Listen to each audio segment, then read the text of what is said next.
Good morning बच्चों, नमस्ते।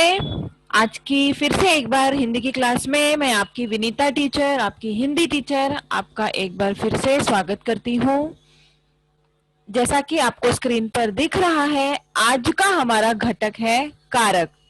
तो आज की क्लास में हम कारक इस घटक को के बारे में पढ़ने वाले हैं, जानकारी लेने वाले हैं। कारक जो हमारे वाक्य हैं, हमने जो अब तक वाक्य के प्रकार सीखे, तो इन वाक्यों को सही अर्थ प्रदान करने का कार्य ये कारक करते हैं। संज्ञा सर्वनाम विशेषणों को क्रिया के साथ जोड़ने का कार्य ये कारक करते हैं। तो ये हमारे कारक जो है, ये किसी भी वाक्य की सार्थकता के लिए बहुत ही ज्यादा महत्वपूर्ण है। तो आज की इस क्लास में हम इन कारक का अध्ययन करने वाले हैं।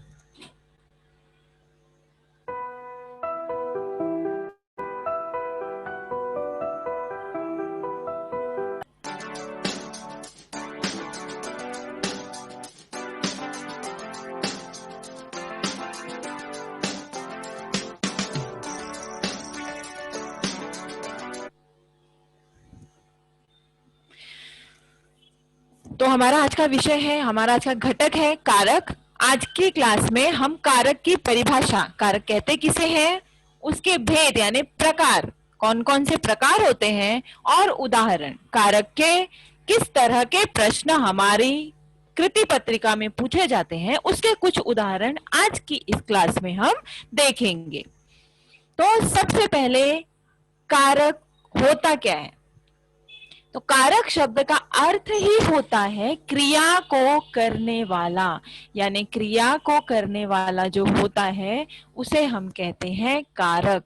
तो जब क्रिया को करने में कोई ना कोई अपनी भूमिका निभाता है, उसे कारक कहते हैं। कोई भी वाक्य जब हम लिखते हैं या बोलते हैं तो उसमें एक क्रिया होती है। अब उस क्रिया को करने वाला जो शब्द हमें दर्शाया जाता है, जो संज्ञा या सर्वनाम होता है, उसे दर्शाने वाला जो शब्द है वो कारक होता है। अर्थात संज्ञा और सर्वनाम का क्रिया के साथ संबंध बताने वाले निशानों को कारक कहते हैं। यहाँ पर निशान यानी गणित की तरह के निशान नहीं होते, जोड़ घटाना गुणा या भाग, उस तरह के निशान नहीं, बल्कि हमारे ये निशान हिंदी में अक्षरों के रूप में होते हैं। जैसे ने, से, में, पर, ऊपर, नीचे, इस तरह के जो शब्द हैं, इसे हम हिंदी में कारक या विभक्ति या कारक चिन्ह यानी उसके निशान कहते हैं।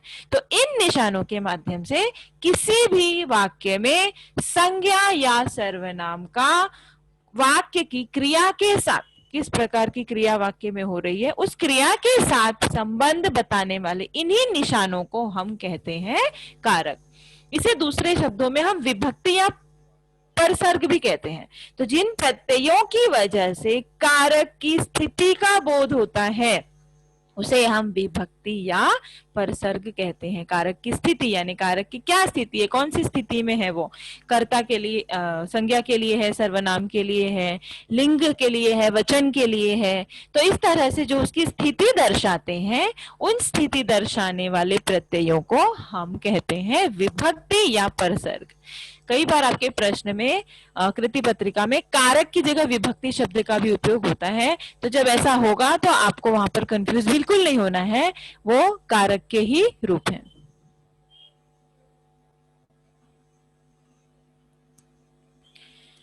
अब कारक के उदाहरण, जैसा कि मैंने आपको बताया, वो शब्द जो संज्ञा या सर्वनाम का वाक्य की क्रिया के साथ संबंध बताते हैं या संबंध जोड़ते हैं, वो शब्द जो है, वो निशान जो है, वो कारक कहलाते हैं।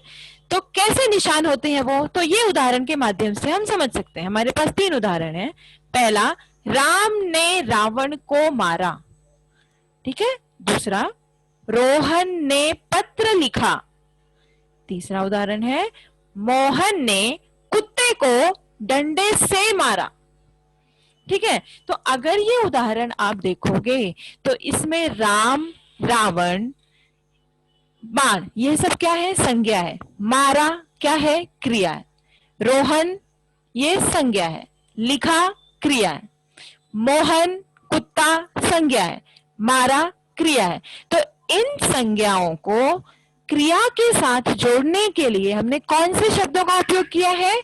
ने को, से, इस तरह की शब्दों का यानी निशानों का उपयोग हमने संज्ञा को क्रिया के साथ जोड़ने के लिए किया है। तो ये जो हमारे निशान है यानी ये जो हमारे अक्षर हैं, शब्द हैं, ने, को, से, इन्हीं शब्दों ने वाक्य में आए शब्दों का संबंध क्रिया से जोड़ा है।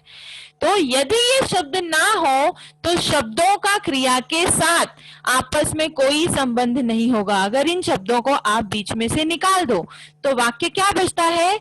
राम रावण बाण मारा।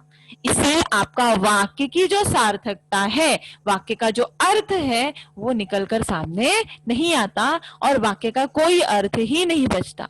तो जब हम इन शब्दों को नहीं लिखते या हम नहीं लिखें तो इनकी वजह से वाक्य का अर्थ जो है वो पूरा नहीं होता। तो वाक्य के अर्थ को यानी वाक्य को सार्थक रूप देने के लिए इन निशानों की, इन शब्दों की आवश्यकता होती है। तो इन्हें हम कारक के नाम से जानते हैं। इन्हीं निशानों को हम कारक के नाम से जानते हैं। संज्ञा या सर्वनाम का क्रिया के साथ संबंध स्थापित करने वाला रूप ही कारक होता है। जो शब्द या जो अक्षर संज्ञा और सर्वनाम का किसी भी वाक्य में उसकी क्रिया के साथ में संबंध स्थापित करते हैं वही हम कारक कहते हैं। अब कारक के प्रकार अगर आप देखेंगे तो कारक के प्रकार यानी कारक एक वृक्ष है और ये सारे प्रकार उसकी शाखाएं हैं। तो इसकी बहुत सारी शाखाएं हैं यानी 8 प्रकार की शाखाएं हमारे सामने हैं। तो सबसे पहले कर्ता कारक, कर्म कारक, करण कारक, संप्रदान कारक, अपादान कारक, संबंध कारक, अधिकरण कारक, संबोधन कारक। तो इस प्रकार कारक की ये 8 शाखाएं हैं यानी कि कारक के ये 8 प्रकार हैं। 8 प्रकार के कारक होते हैं। अलग अलग तरह के वाक्यों में किस प्रकार के, किस स्थिति में किस प्रकार के कारक का उपयोग करना है, इस अनुसार ये कारक जो है वो बांटे जाते हैं। तो अभी हम देखेंगे इन कारकों की पहचान क्या है, उनके निशान क्या हैं और उनका उपयोग किस तरह से किया जाता है।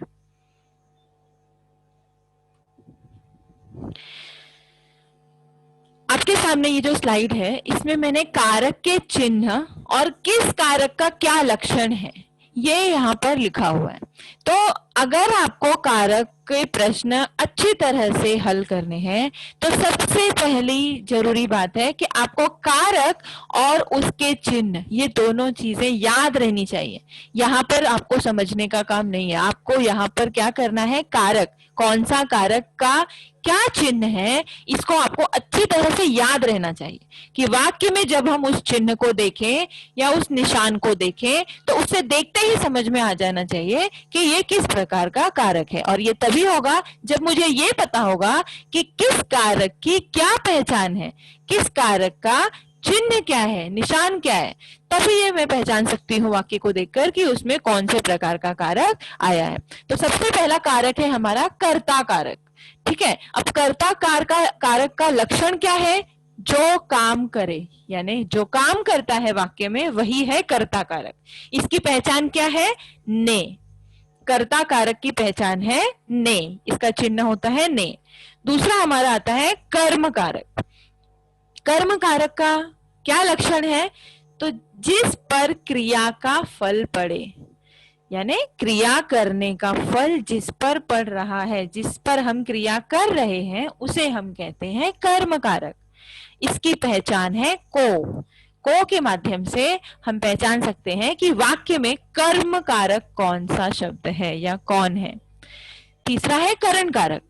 करण कारक यानी काम करने का साधन, किस साधन के माध्यम से या किस साधन का उपयोग करके हम काम कर रहे हैं वो हम जताते हैं से या के द्वारा, इन शब्दों के माध्यम से।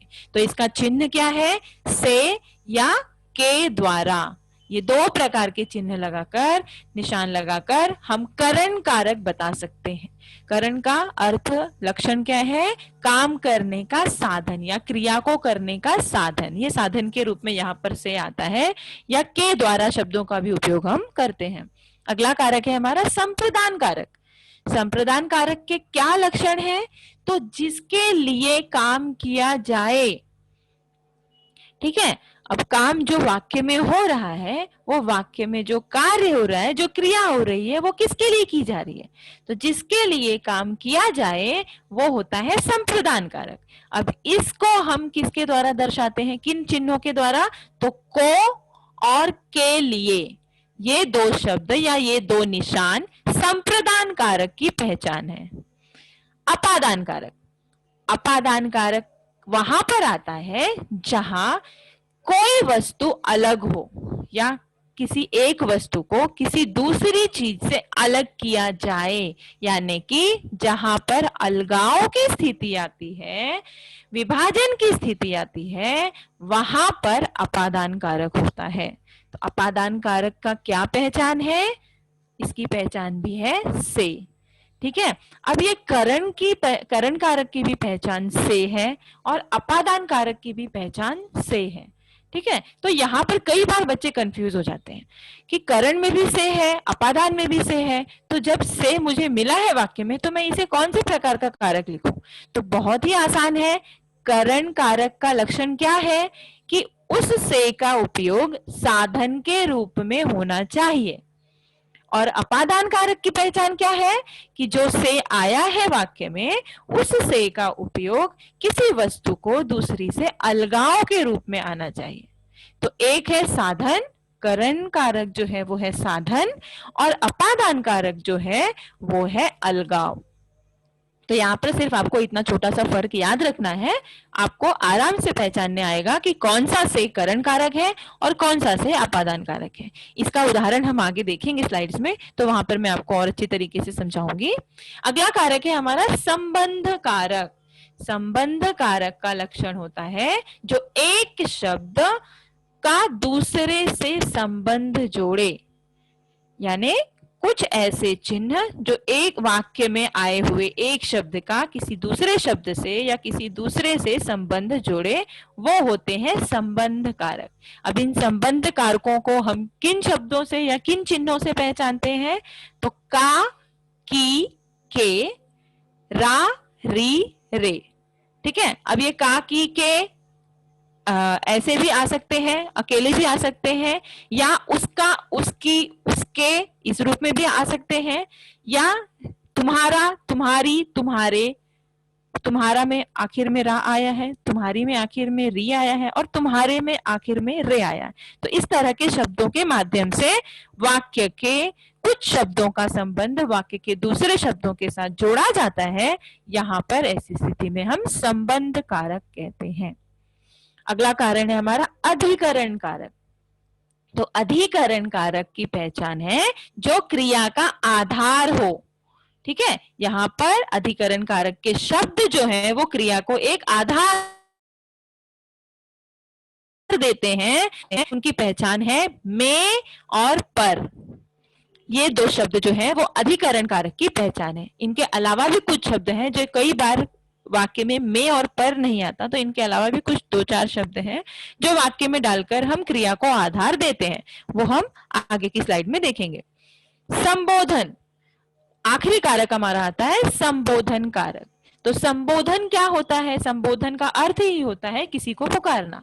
तो वो शब्द या वो चिन्ह जिसके माध्यम से हम किसी को पुकारते हैं वो होते हैं संबोधन कारक। जैसे हे, अरे, हो, अजी, सुनो जी। तो ये जो शब्द हैं ये पुकारने के लिए, संबोधन के लिए हम उपयोग करते हैं, और इन शब्दों को या इन चिन्हों को हम संबोधन कारक के रूप में देखते हैं। और साथ ही विस्मय आदि बोधक चिन्ह के माध्यम से इस संबोधन कारक की पहचान होती है। तो संबोधन कारक की सबसे इजी पहचान अगर आपको याद रखनी है तो आपको विस्मय आदि सूचक चिन्ह को याद रखना है। शब्द के, जिस शब्द के बाद हमें ये विस्मय आदि सूचक चिन्ह मिला वही आपका संबोधन कारक है। ठीक है, तो यहाँ पर हमने कारक, उसके लक्षण और उसके चिन्ह देखे। आपको कारक और उसके चिन्ह को अच्छी तरह से याद रखना है और लक्षण को समझ के रखना है, तभी आप वाक्य में दिए हुए कारक को पहचान पाओगे। तो कर्ता की क्या पहचान है? कर्ता ने कर्म को करण से या के द्वारा, संप्रदान को या के लिए, अपादान से, संबंध का की के, रा री रे, अधिकरण में, पर, संबोधन, हे, अरे, हो, अजी या और भी बहुत सारे शब्द। तो इस तरह से आपको कारक और उनके चिन्ह पूरी तरह से याद करके रख लेने हैं। ये 8 कारक और उनके जो चिन्ह मैंने यहाँ पर दिए हैं, इसे अच्छी तरह से याद कर लेंगे अगर आप, तो वाक्य को देखते ही ये वाक्य में कौन से प्रकार का कारक आया हुआ है आप आसानी से पहचान सकते हैं। कारकों के निशान देखने के बाद, चिन्ह देखने के बाद और उनके लक्षण समझने के बाद अब हम आते हैं एक एक कारक की डिटेल्स पर। किस तरह से कारक कार्य करता है और हम उसे कैसे पहचान सकते हैं अच्छी तरह से, या और किस तरह के उदाहरण देखकर हम इसे समझ सकते हैं। तो यहाँ पर हम सबसे पहले लेंगे कर्ता कारक। कर्ता कारक जो है, जैसा कि मैंने आपको बताया, जो वाक्य में कार्य करता है उसे ही कर्ता कारक कहा जाता है। कोई भी अगर एक वाक्य है, उस वाक्य में क्रिया को करने वाला कोई एक कर्ता होता है, कोई एक व्यक्ति या संज्ञा या सर्वनाम या विशेषण होता है जो उस क्रिया को करता है, तो उसी को हम क्या कहते हैं? कर्ता कारक। अर्थात वाक्य के जिस रूप से क्रिया को करने वाले का पता चले उसे कर्ता कहते हैं। कर्ता कारक की विभक्ति, विभक्ति यानी उसकी पहचान, उसका चिन्ह ने होती है। कर्ता कारक की विभक्ति ने होती है। कर्ता स्वतंत्र होता है और कई बार कर्ता कारक में ने विभक्ति का लोप भी होता है। लोप यानी गायब। तो सबसे पहली बात हमने देखी कि हम कर्ता कारक को कैसे पहचान सकते हैं? ने के माध्यम से। वाक्य में जब ने आता है तो ने के पहले का जो शब्द है वही हमारा कर्ता कारक होता है, ठीक है।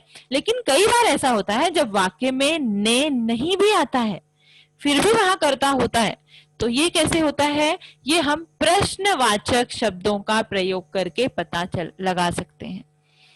कौन से प्रश्नवाचक शब्द? 2 शब्द हैं, किसने और कौन, ठीक है। जब मेरे सामने कोई वाक्य है और मैं पता नहीं कर पा रही हूं कि इसमें कर्ता कारक कौन है, कौन सा शब्द है जो कर्ता कारक है, अगर ये चीज नहीं पता कर पा रही हूं मैं, तो मुझे क्या करना है?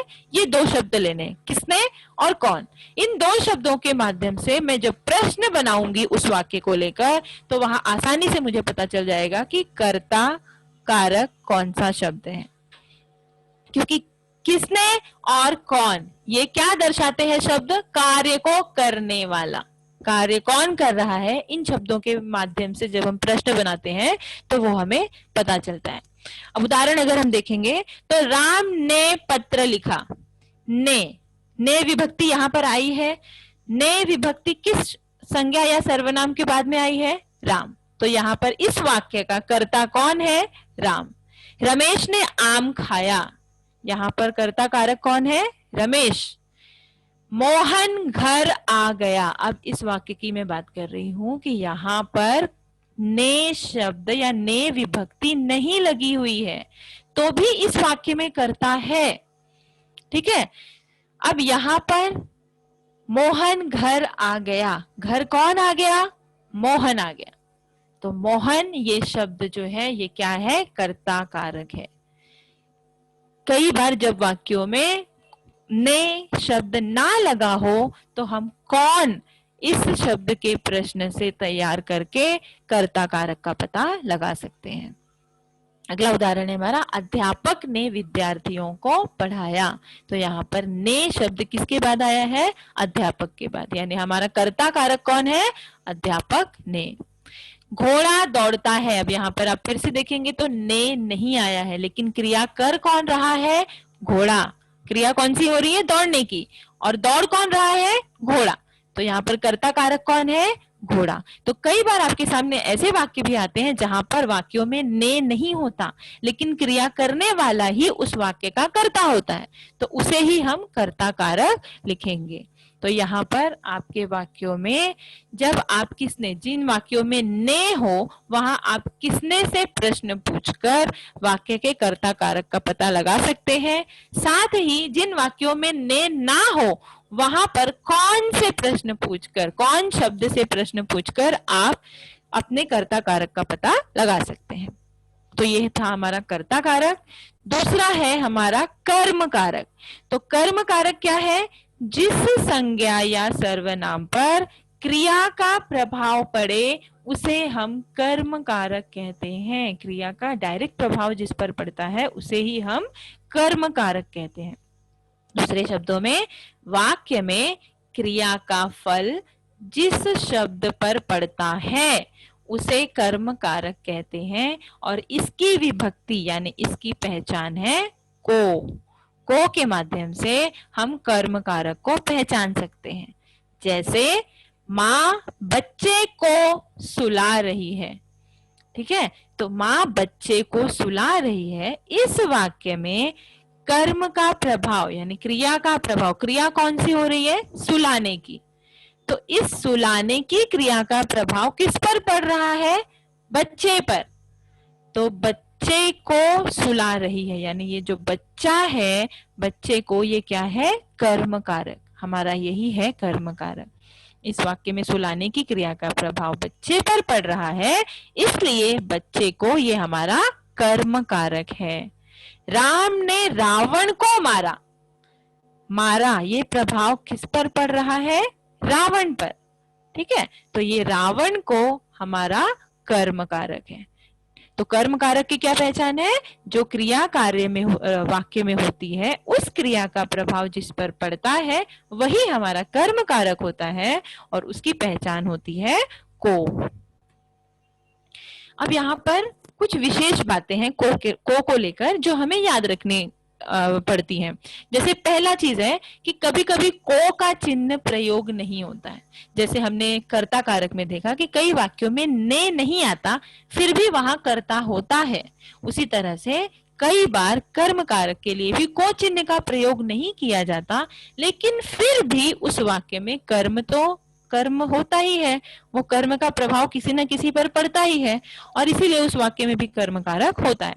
जैसे उदाहरण के लिए मोहन पुस्तक पढ़ता है, ठीक है, तो मोहन पुस्तक पढ़ता है। अब इस वाक्य में कार्य का प्रभाव किस पर हो रहा है? पुस्तक पर। मोहन कार्य को कर रहा है यानी मोहन कर्ता कारक है, ठीक है, और कार्य का प्रभाव किस पर पड़ रहा है? पुस्तक पर, क्योंकि पढ़ी जो जा रही है वो है पुस्तक। तो यहाँ पर हमारा कर्म कारक क्या है? पुस्तक, ठीक है। अब इसी तरह से दूसरा विशेष नियम हमें याद रखने वाली क्या बात है? तो बुलाना, सुलाना, कोसना, पुकारना, जगाना, भगाना, इस तरह के जब क्रियाएं होती हैं तो इन क्रियाओं के कर्मों के साथ को विभक्ति लगती है। यानी जब ये क्रियाएं वाक्य में कर्म के रूप में दिखाई जाती हैं तो वहां पर हमें को विभक्ति को लगाना ही पड़ता है। जैसे उदाहरण के लिए, मैंने हरि को बुलाया, माँ ने बच्चे को सुलाया, शीला ने सावित्री को जी भर कोसा, पिता ने पुत्र को पुकारा, हमने उसको खूब सवेरे जगाया, लोगों ने शोरगुल करके डाकुओं को भगाया। ठीक है, तो इन वाक्यों में हमने कौन सी क्रियाओं का उपयोग किया है? बुलाना, सुलाना, कोसना, पुकारना, जगाना, भगाना इत्यादि। तो इस प्रकार की जो क्रियाएं हैं, जब उन क्रियाओं को हम कर्म के रूप में प्रयोग करते हैं तो वहां पर को विभक्ति को लगाना जरूरी होता है। वहां पर को विभक्ति अपने आप ही लग जाती है। ठीक है, ये हमारा दूसरा नियम था। और हमारा तीसरा नियम क्या है कि मारना। मारना ये एक क्रिया है, लेकिन इस मारना के दो अर्थ निकलते हैं। पहला मारना यानी पीटना, और दूसरा मारना यानी उसका शिकार करना या उसे जान से मार देना। तो ये एक ही मारना क्रिया के दो अर्थ होते हैं, एक होता है पीटना, दूसरा या उसे शिकार करना या उसे जान से मार देना। तो इस तरह से जब वाक्य में मारना क्रिया का अर्थ पीटना होता है तब कर्म के साथ विभक्ति लगती है। ठीक है, तब हम विभक्ति लगाते हैं। विभक्ति क्या है कर्म कारक की? को। जब मारना का अर्थ वाक्य में पीटना निकले तो वहां पर हमें को विभक्ति लगानी पड़ती है या वो अपने आप लगती है। लेकिन जब इसी मारना क्रिया का अर्थ हम शिकार करना या उसे जान से मारना के रूप में लेते हैं तो वहां पर को विभक्ति गायब हो जाती है, तो वहां पर को विभक्ति हम नहीं लगाते। जैसे उदाहरण जब हम देखेंगे तो लोगों ने चोर को मारा, इस वाक्य में मारा का अर्थ पीटा के रूप में आ रहा है, लोगों ने चोर को मारा। ठीक है, तो यहां पर को विभक्ति लगी है। शिकारी ने वाघ मारा, अब यहां पर अगर आप को लगा दोगे तो इसका अर्थ हो जाएगा कि शिकारी ने वाघ की सिर्फ पिटाई की है। ठीक है, और अगर मैं इस को निकाल देती हूं तो शिकारी ने वाघ मारा यानी शिकारी ने वाघ का शिकार किया है। समझ में आया? दूसरा उदाहरण अगर आप देखोगे तो हरि ने बैल को मारा, यहां से अगर आप को निकाल दोगे तो वाक्य क्या हो जाएगा? हरि ने बैल मारा यानी उसने बैल का शिकार कर दिया। तो ये आपके वाक्य का अर्थ बिल्कुल ही बदल जाएगा। तो इस को विभक्ति का उपयोग जब मुझे पीटना अर्थ के रूप में करना हो तो मैं को विभक्ति का प्रयोग करूंगी, लेकिन अगर मुझे शिकार करना या जान से मार देना के लिए मारना शब्द का उपयोग करना हो तो वहां पर हम को विभक्ति का प्रयोग नहीं करते, लेकिन फिर भी वाक्य में कर्म कारक होता है। अगला कारक है हमारा करण कारक। तो करण की पहचान जैसा कि मैंने आपको बताया था कि जिस साधन से क्रिया होती है उसे करण कारक कहते हैं। यानी वाक्य पढ़ने पर जब हमें पता चले कि जो क्रिया हो रही है उस क्रिया को करने का साधन क्या है तो वहां पर करण कारक आता है। इस करण कारक का विभक्ति चिन्ह से और के द्वारा होता है, यानी विभक्ति चिन्ह इसका से भी आ सकता है या वाक्य में कई बार वाक्य में के द्वारा भी आता है, जिसकी सहायता से कोई कार्य किया जाता है उसे करण कारक कहते हैं। करण कारक का क्षेत्र बाकी कारकों से बड़ा होता है क्योंकि किसी भी क्रिया या किसी भी कर्म को करने के लिए एक साधन की आवश्यकता होती है, तो इसलिए इस करण कारक का क्षेत्र जो है वो बड़ा होता है। करण कारक क्या लक्षण है इसके कि वाक्य में जो साधन होता है किसी भी क्रिया को करने का जो साधन है वो होता है करण कारक, और ये पहचाना किससे जाता है? से या के द्वारा, इन दो चिन्हों के माध्यम से। जैसे उदाहरण के लिए अगर हम देखेंगे तो बच्चे गेंद से खेल रहे हैं, तो साधन क्या है यहाँ इनका? बच्चे खेल रहे हैं, लेकिन कौन से साधन का उपयोग किया है? तो गेंद से वो खेल रहे हैं। ठीक है, यहाँ पे गेंद का उपयोग उन्होंने साधन के रूप में किया है खेलने के लिए, तो ये गेंद से करण कारक हो गया। बच्चा बोतल से दूध पीता है, बच्चा दूध पी रहा है लेकिन किससे पी रहा है? बोतल से, तो बोतल जो है वो साधन के रूप में उपयोग हो रही है, तो यहाँ पर ये किससे पता चल रहा है हमें? बोतल से, इसके माध्यम से, तो ये करण कारक। राम ने रावण को बाण से मारा, ठीक है, राम ने रावण को मारा लेकिन किससे मारा? बाण से, तो ये बाण से जो है ये यहाँ पर साधन के रूप में उपयोग हुआ है, तो यहाँ पर करण कारक। सुनील पुस्तक से कहानी पढ़ता है, कहानी पढ़ने के लिए सुनील किस साधन का उपयोग कर रहा है? पुस्तक से, ये हमें कैसे पता चल रहा है? पुस्तक से, इस विभक्ति चिन्ह के माध्यम से, तो यहाँ पर पुस्तक से करण कारक। कलम से पत्र लिखा है, पत्र किससे लिखा है? कलम से, लिखने के लिए, पत्र को लिखने के लिए किस साधन का उपयोग किया है?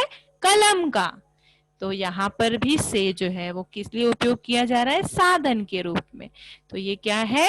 करण कारक।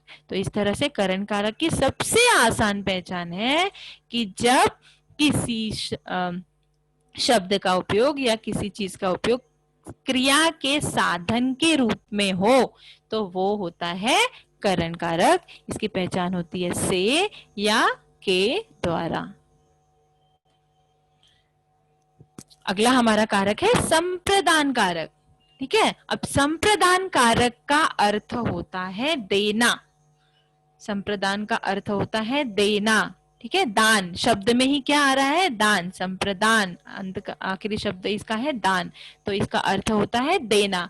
तो जिसके लिए कर्ता काम करता है उसे संप्रदान कारक कहते हैं। यानी वाक्य में एक कर्ता होता है यानी काम करने वाला, दूसरा कर्म होता है यानी जिस पर काम हो रहा है। ठीक है, जिस पर काम हो रहा है वो कर्म।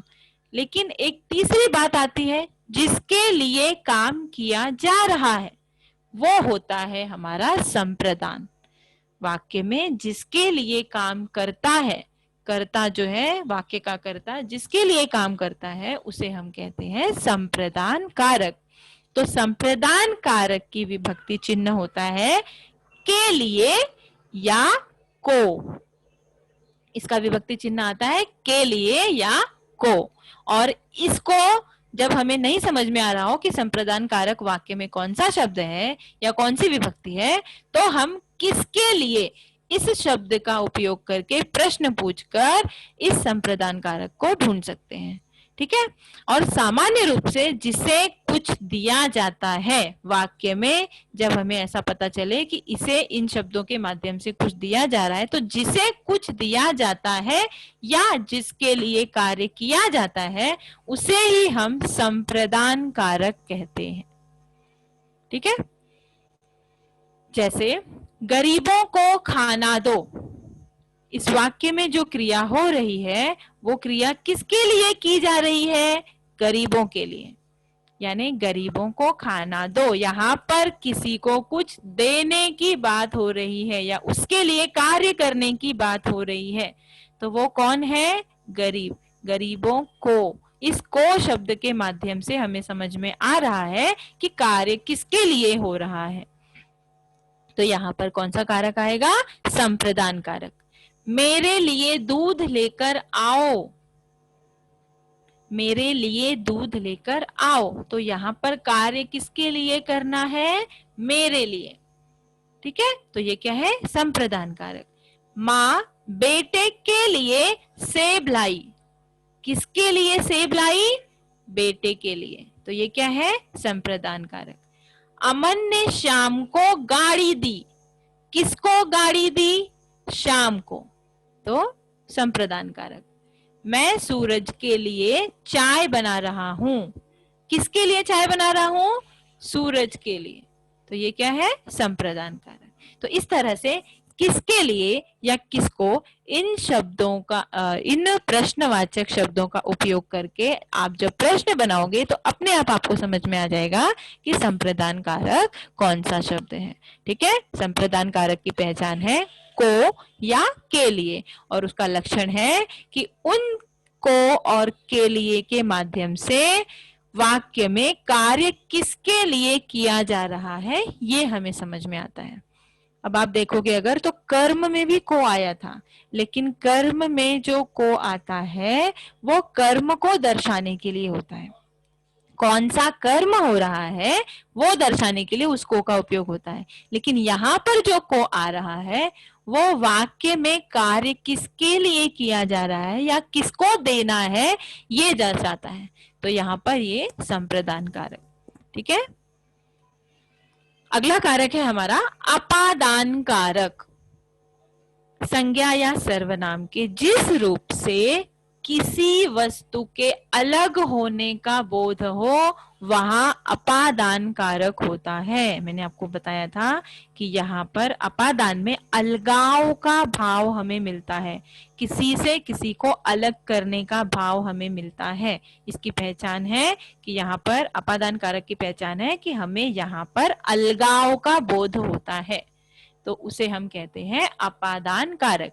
यानी दूसरे शब्दों में संज्ञा या सर्वनाम के जिस रूप से अलग होना या उत्पन्न होना या डरना दूरी बनाना, लजाना या तुलना करना।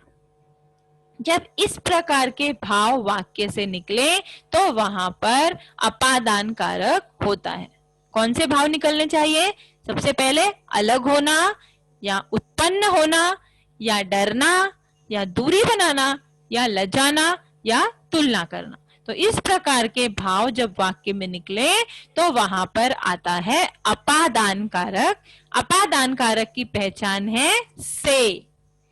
ठीक है, और इसके लिए हम प्रश्न जिन शब्द से बना सकते हैं वो शब्द है किससे। जैसे उदाहरण के लिए पेड़ से आम गिरा। अब यहां पर पेड़ से आम जो है वो अलग हो गया। ठीक है, अलगाव हो गया दोनों का, पेड़ से आम का अलगाव हो गया। तो पेड़ से आम गिरा, ये से जो है ये यहाँ पर साधन के रूप में उपयोग नहीं हो रहा है। साधन के रूप में है कब उपयोग होता? जब इस से के माध्यम से जो संज्ञा और कर्म या क्रिया जुड़ी हुई है उनका साधन के रूप में उपयोग होता, तो ये से करण कारक कहलाते। लेकिन यहाँ पर जो से आया है वो दो चीजों को एक दूसरे से अलग कर रहा है, तो ये से जो है ये अलगाव की पहचान है, यानी कि अपादान कारक। ठीक है, तो पेड़ से आम गिरा, हाथ से छड़ी गिर गई, यहां पर भी ये से जो है वो अलगाव की स्थिति पैदा करता है, दूर जाने की स्थिति पैदा करता है। सुरेश शेर से डरता है। ठीक है, यहाँ पे कौन सी स्थिति पैदा कर रही है? वो डर की। हमने अब अपादान कारक में डर की स्थिति भी देखी थी, तो ये डर की स्थिति पैदा कर रही है, तो ये भी क्या हो गया? अपादान कारक। गंगा हिमालय से निकलती है, ये उत्पन्न होने की स्थिति पैदा कर रही है, तो यहाँ पर अपादान कारक। लड़का छत से गिरा। ठीक है, तो यहां पर जो से आ रहे हैं वो वाक्य में या तो अलगाव का बोध करा रहे हैं, या उत्पन्न होने का, या डर का, या तुलना का। तो इस तरह के बोध जब हमें से के माध्यम से हो तो वहां पर अपादान कारक आता है, और जिस से के माध्यम से हमें कार्य को करने का साधन पता चले वहां पर करण कारक आता है। तो ये से का फर्क जो है वो आप याद रखोगे। अगला है हमारा संबंध कारक, यानी यहाँ पर बहुत इजी है। संज्ञा या सर्वनाम के जिस रूप की वजह से एक वस्तु का दूसरी वस्तु से संबंध पता चले उसे संबंध कारक कहते हैं। यानी वाक्य में जो पहली वस्तु है उसका संबंध दूसरी वस्तु के साथ क्या है ये बताने वाला शब्द जो है वो हमारा संबंध कारक होता है। तो इसकी पहचान क्या है? जैसा कि पिछली ही स्लाइड में मैंने आपको बताया, का, की, के, रा, री, रे, ये इसकी पहचान है। ठीक है, और इनकी विभक्तियां जो है, ये विभक्तियां इसकी कौन सी विभक्तियां हैं? का, की, के, रा, री, रे। तो ये इसकी विभक्तियां संज्ञा, लिंग और वचन के अनुसार बदलती हैं। जैसे उदाहरण के लिए अगर हम देखेंगे तो सीतापुर मोहन का गांव है। यहाँ किसका संबंध बताया जा रहा है? सीतापुर का मोहन के साथ। ठीक है, तो सीतापुर क्या है? मोहन का गांव है। सेना के जवान आ रहे हैं। जवान कहाँ के हैं? सेना के। तो ये सेना और जवान का आपस में संबंध कौन सा शब्द जोड़ रहा है? के। यह सुरेश का भाई है। सुरेश और भाई, इन दोनों का संबंध कौन बता रहा है? का, ये शब्द। यह सुनील की किताब है। सुनील का किताब के साथ संबंध कौन सा शब्द बता रहा है? की। राम का लड़का, श्याम की लड़की, गीता के बच्चे। तो इस तरह से ये जो का, की, के है, ये एक शब्द का दूसरे शब्द के साथ में संबंध बता रहे हैं। ठीक है, तो इन शब्दों के माध्यम से जो शब्द आपस में जुड़े हुए हैं वो एक दूसरे के साथ अपना संबंध बताते हैं, और इसीलिए इसे हम कहते हैं संबंध कारक। संबंध बताने वाले इन शब्दों को, इन विभक्तियों को हम कहते हैं संबंध कारक। अगला है हमारा अधिकरण कारक। अधिकरण का अर्थ होता है आधार या आश्रय, ठीक है, क्रिया को आधार देना या आश्रय देना। तो संज्ञा के जिस रूप की वजह से क्रिया के आधार का बोध हो उसे हम अधिकरण कारक कहते हैं। इसकी विभक्ति में और पर होती है। इसकी जो मेन विभक्ति है, मुख्य विभक्ति है, वो है में और पर। लेकिन कई बार वाक्यों में और पर नहीं होते। उन वाक्यों में भीतर, अंदर या ऊपर या बीच में या नीचे इस तरह के शब्द आते हैं। तो ये शब्द भी जो है वो क्रिया को आधार या आश्रय देते हैं। तो उसे हम कहते हैं अधिकरण कारक। ठीक है, अब इसकी पहचान करने के लिए हम 3 तरह के शब्दवाचक प्रश्नवाचक शब्दों से प्रश्न तैयार कर सकते हैं। कौन से? किसमें, किस पर, किस पे। इन 3 शब्दों से जब आप प्रश्न बनाओगे तो आपको अधिकरण कारक मिलेगा। कहीं कहीं पर विभक्तियों का लोप होता है तो उनकी जगह पर किनारे, आसरे, दिनों, यहाँ, वहां, समय आदि पदों का प्रयोग किया जाता है। यानी जब में और पर वाक्य में नहीं होता या इसके अलावा भीतर, अंदर, ऊपर, बीच इस तरह के शब्दों का भी प्रयोग नहीं होता, यानी पूरी तरह से वहां पर आधार का लोप होता है, तो भी ऐसे वाक्यों में किनारे, आसरे, दिनों, यहाँ, वहां, समय इस तरह के शब्द वहां आए होते हैं। तो वो भी क्या होते हैं? हमें अधिकरण कारक का बोध कराते हैं। जैसे उदाहरण अगर हम देखेंगे में और पर कारक के, तो हरी घर में है, ठीक है, पुस्तक मेज पर है, पानी में मछली रहती है, फ्रिज में सेब रखा है, कमरे के अंदर क्या है। आखिरी वाक्य में अगर आप देखोगे तो में और पर में से कुछ भी नहीं आया है, यहाँ पर आया है अंदर। तो ये अंदर जो है ये अब इस क्रिया को आधार दे रहा है यहाँ पर। बाकी वाक्यों में और पर ये विभक्तियां क्रिया को आधार दे रही हैं। तो इस तरह से जो शब्द क्रिया को आधार देते हैं वो कहलाते हैं अधिकरण कारक।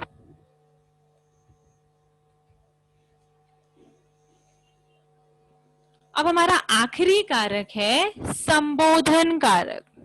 जैसा कि मैंने आपको पहले बताया कि संबोधन का अर्थ होता है पुकारना या किसी को बुलाना। तो संज्ञा या सर्वनाम के जिस रूप से बुलाने का या पुकारने का बोध हो उसे संबोधन कारक कहते हैं। जहां पर पुकारने, चेतावनी देने, ध्यान बटाने के लिए जब संबोधित किया जाता है, किसी नाम से पुकारा जाता है, बुलाया जाता है, तो उसे ही हम संबोधन कारक कहते हैं। इसकी पहचान जो है वो जैसा कि मैंने आपको बताया केवल विस्मयादि सूचक चिन्ह देखकर की जा सकती है, क्योंकि इसके लिए शब्द जो है वो बहुत सारे होते हैं। संबोधन के लिए हम अनेकों शब्द का उपयोग कर सकते हैं किसी को बुलाने के लिए। तो हमें संबोधन कारक की पहचान क्या देखकर करनी है? विस्मयादि सूचक चिन्ह। इसकी कोई विभक्ति नहीं होती है। जैसा कि मैंने आपको बताया संबोधन के लिए या किसी को बुलाने के लिए हम कई प्रकार के शब्दों का प्रयोग करते हैं। तो यहाँ पर इसकी कोई एक फिक्स विभक्ति नहीं है, एक चिन्ह नहीं है। तो यहाँ पर इसका जो हमारा विराम चिन्ह में से जो विस्मयादि सूचक चिन्ह है, केवल उस चिन्ह को देखकर ही हम संबोधन कारक का पता लगा सकते हैं। ठीक है, जैसे हे ईश्वर रक्षा करो। हे ईश्वर के बाद में हमारा आया है विस्मयादि सूचक चिन्ह, और हे ईश्वर ये हमने ईश्वर को बुलाने के लिए संबोधन उपयोग किया है। तो ये हे ईश्वर जो है ये क्या हो गया? संबोधन कारक। अरे बच्चों शोर मत करो, तो ये अरे ये क्या हो गया? संबोधन। इससे हमने बच्चों को संबोधित किया है, तो ये अरे शब्द जो है ये क्या हो गया? संबोधन कारक। हे राम यह क्या हो गया? हे राम, इस वाक्य में हे राम ये हमने संबोधन के रूप में उपयोग किया है, तो ये संबोधन कारक। अरे भाई यहाँ आओ, यहाँ पर हमने क्या उपयोग किया है संबोधन के लिए? अरे भाई। तो ये हमारा हुआ संबोधन कारक। अजी तुम मुझसे क्या मारोगे? यहाँ पर संबोधन क्या आया है? अजी। तो हमारा संबोधन कारक क्या हुआ? अजी। ठीक है। तो इस प्रकार से किसी को संबोधित करने के लिए हम बहुत सारे अलग अलग प्रकार के संबोधनों का उपयोग करते हैं। इसकी हम लिस्ट नहीं दे सकते कि हम किस प्रकार से किस संबोधन का उपयोग किया जाए तो वो संबोधन कारक है। तो हमें देखना क्या है, उसमें जो विस्मय आदि सूचक चिन्ह संबोधन के बाद लगाया जाता है उस चिन्ह को देखकर हम पता कर सकते हैं कि वाक्य में कौन सा संबोधन कारक उपयोग किया गया है। ठीक है। तो इस प्रकार से आज हमने कारक, उसके परिभाषा, उसके 8 प्रकार के भेद देखे। कौन कौन से 8 प्रकार देखे? सबसे पहले हमने कारक और उसके चिन्ह, जैसा कि मैंने आपको बताया, आपको अच्छी तरह से कारक, पूरे कारक के जितने प्रकार हैं 8 प्रकार, और इसके चिन्ह क्या है, इसकी पहचान क्या है, केवल संबोधन कारक को छोड़कर संबोधन कारक में बहुत सारे अलग अलग प्रकार के शब्दों के माध्यम से हम लोगों को संबोधित करते हैं। तो केवल संबोधन कारक को छोड़कर बाकी के 7 कारकों के लिए हमारे पास कुछ न कुछ चिन्ह हैं, तय चिन्ह है, वही चिन्ह होते हैं जिनके माध्यम से हम उन कारकों को पहचान सकते हैं। तो ये सारे चिन्ह आपको अच्छी तरह से याद कर लेने हैं। करण कारक और अपादान कारक का जो फर्क है वो मैंने आपको बता दिया कि दोनों की ही पहचान से है, करण की भी पहचान से है और अपादान की भी पहचान से है, लेकिन एक का से जो है वो साधन के रूप में आता है, उसे हम कहते हैं करण कारक, और जिसका से अलगाव के लिए आता है, किसी वस्तु को अलग करने के लिए या दूरी बनाने के लिए या डराने के लिए या तुलना करने के लिए जब से का उपयोग होता है तो उसे हम, उस कारक को हम जानते हैं अपादान कारक नाम से। ठीक है। तो इस तरह से ये इन 2 कारकों का फर्क है, इनकी विभक्तियों का फर्क है। अब इस कारक को और इस कारक के चिन्हों को आप अच्छी तरह से रट लोगे तो आपको किसी भी वाक्य में आपके जो कारक हैं वो पहचानना इजी हो जाएगा। ठीक है। तो ये हमारे 8 प्रकार के कारक, उनके चिन्ह, इसके बारे में हर एक कारक के बारे में हमने विस्तार में जानकारी ली थी। पहला कारक हमारा कर्ता कारक, इसकी पहचान ने। दूसरा हमारा कर्म कारक, इसकी पहचान है को। तीसरा हमारा है करण कारक, इसकी पहचान है से, ये से साधन के रूप में उपयोग होता है। चौथा हमारा संप्रदान कारक, इसकी पहचान भी है को या के लिए, यानी जिस वाक्य में किसी को कुछ देने का बोध हो या किसके लिए कार्य हो रहा हो ये पता चले तो वहां आता है संप्रदान कारक। अपादान कारक, इसकी पहचान है से। अब इस से वाक्य में अलग होना, उत्पन्न होना, डरना, दूरी, लजाना या तुलना करने का बोध होता है, वहां पर अपादान कारक। उसके बाद हमारा संबंध कारक, यानी वाक्य में संज्ञा या सर्वनाम के जिस रूप की वजह से एक वस्तु का दूसरी वस्तु से संबंध पता चले उसे हम कहते हैं संबंध कारक। इसकी पहचान या इसकी विभक्ति है का, की, के, रा, री, रे। अधिकरण कारक, यानी कि क्रिया को आधार देना या आश्रय देना, इसकी पहचान में और पर। ठीक है। इसी के साथ भीतर, अंदर, ऊपर या बीच में, इस तरह के शब्दों से भी अधिकरण कारक की पहचान होती है। आखिरी कारक हमारा संबोधन कारक। तो इसके लिए कोई भी विभक्ति निश्चित नहीं है, हम किसी भी प्रकार के संबोधन शब्द से किसी को संबोधित कर सकते हैं। तो क्योंकि यहाँ पर इसकी विभक्ति निश्चित नहीं है तो हम विस्मय सूचक चिन्ह को देखकर संबोधन कारक का पता लगा सकते हैं, क्योंकि संबोधन के बाद में हम कौन से चिन्ह का प्रयोग करते हैं? विस्मय सूचक चिन्ह का। ये हमने विराम चिन्हों की जब हम विराम चिन्ह पढ़ रहे थे तब हमने पढ़ा था कि जब हम संबोधन शब्द का प्रयोग करते हैं तो उन संबोधन शब्दों के बाद विस्मय सूचक विराम चिन्ह लगाया जाता है। तो इन चिन्हों को देखकर हम संबोधन कारक की पहचान कर सकते हैं। तो यहाँ पर हमारे कारक खत्म हुए। अब आपको परीक्षा में प्रश्न किस तरह से पूछा जाता है, इसका कुछ उदाहरण हम देखते हैं। तो प्रश्न किस तरह से आपको आता है, निम्नलिखित वाक्यों में प्रयुक्त कारक पहचान कर उनका भेद लिखो। ठीक है, इस तरह से आपको कृति पत्रिका में प्रश्न आता है कि वाक्यों में प्रयुक्त कारक को पहचान कर उनके भेद लिखिए। ठीक है, अब ये वाक्य जो आपको दिए होते हैं कृति पत्रिका में, कई बार उसमें शब्दों को रेखांकित यानी विभक्तियों को, जो विभक्तियां हैं, कारक की जो विभक्तियां हैं या जो चिन्ह हैं जो मैंने आपको याद करने के लिए कहे हैं, कई बार वो चिन्ह रेखांकित किए हुए होते हैं और कई बार वो चिन्ह रेखांकित किए हुए नहीं होते। तो जब आपके सामने आपकी कृति पत्रिका में उन चिन्हों को या उन विभक्तियों को रेखांकित करके पूछा गया है, तो आपको केवल उसी रेखांकित चिन्हों के साथ जो संज्ञा या सर्वनाम जुड़ी है उनका कारक आपको बताना है। लेकिन अगर आपको वाक्य में रेखांकित करके विभक्तियां नहीं दी गई हैं, तो ऐसी स्थिति में वाक्य में जितने भी कारक हैं उन सभी के बारे में आपको लिखना है। जैसे पहला उदाहरण है हमारा, अखबार में यह समाचार छपा है। ठीक है, तो यहां पर कौन सा चिन्ह आया है, में। अब में चिन्ह किस संज्ञा या सर्वनाम से पहले आया, बाद में आया है, वो है अखबार। ठीक है, तो में ये विभक्ति चिन्ह कौन से कारक की पहचान है, अधिकरण कारक।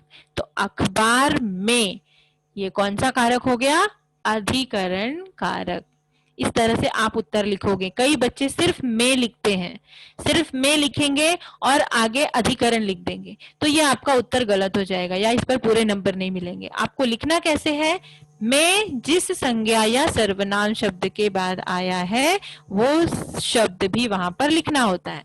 जैसे यहाँ अखबार के बाद में आया है, तो मैंने अखबार में पूरा लिखा है और अधिकरण कारक भी पूरा लिखा है। सिर्फ अधिकरण लिखने से आपका उत्तर पूरा नहीं होता, आपको अधिकरण कारक या कर्ता कारक या कर्म कारक जो भी कारक है उसमें उसका पूरा नाम वहां पर लिखना है।